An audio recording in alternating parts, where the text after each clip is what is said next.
Hey guys, what's up? Welcome back to Fire Takes TV. Dune is the talk of Hollywood circles right now, and rightfully so. The first film was a masterpiece by Denis Villeneuve, and as of now, Part 2 is shaping up to be one of the best sequels ever made. Lofty praise, sure, but it's been all positive for Part 2 so far. Villeneuve's Dune was a Herculean feat, and the director knew how important casting Paul Atreides was.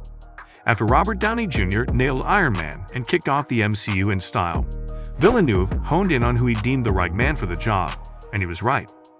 Let's take a look at how Dune might have fallen apart without Timothée Chalamet, and how the franchise has done an exceptional job of casting some of the biggest and best names in the entertainment industry.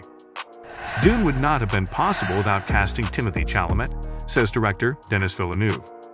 Rare is it to see an entire franchise hinge on the casting of the lead role, but according to director Denis Villeneuve, getting Timothée Chalamet for the role of Paul Atreides was the most important hurdle that production faced as it was developing. We said, "It's Timothée."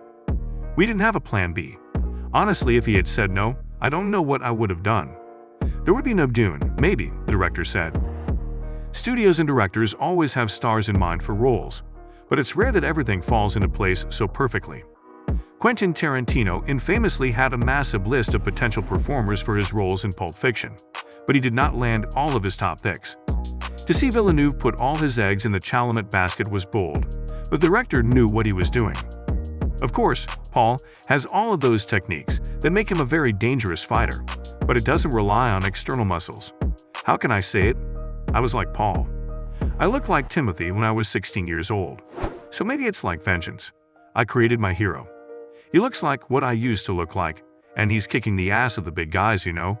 It's like Revenge of the Nerds, he added. Bold, but it paid off in immeasurable ways when that first film dropped. It was a resounding success, and Chalamet received acclaim for what he did on screen as Paul Atreides. As one fan wrote on Reddit, Paul is a cold character, so not having much emotion is his thing. Tim's acting during the Gom Jabbar and Stilton scene was probably the best acting I've seen in a while, so I think he was a perfect Paul. Another user was also a fan of what he did with the character. But I love him because of his acting in this movie. I think he portrayed a young nobleman with great responsibility, who suddenly went through tremendous changes and inner turmoil very well. I think he delivered his own and the director's interpretation perfectly, only it may not be what you already imagined in your head, which is one thing often happens to book fans, they wrote.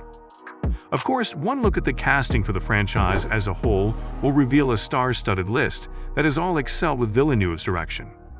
The franchise's casting has been exceptional for both films. Beginning with the first Dune film, fans were stunned at the sheer amount of talent that was recruited to be on board. Yes, Denis had the pedigree as a director, but the first Dune film from the 1980s didn't exactly set the box office on fire. Nevertheless, Villeneuve's Dune had an insane cast. Timothée Chalamet, Zendaya, Rebecca Ferguson, Jason Momoa, Oscar Isaac, Josh Brolin, and more rounded out the primary cast. Part 2 managed to bring many familiar faces, while also adding even more talent.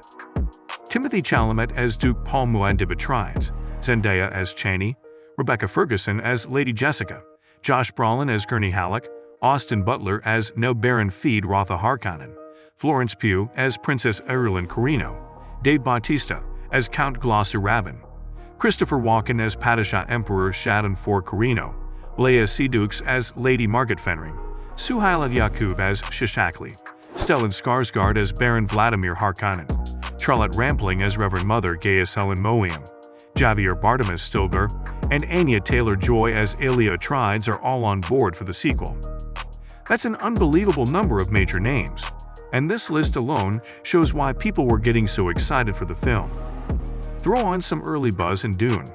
Part 2 has the potential to be a major blockbuster success, as well as one of the most highly regarded sequel films that has ever been made. So guys, this was all about today's video. Share as much as you can. That really motivates us to create more content for you guys. With this, we end our video. Hope you liked the video.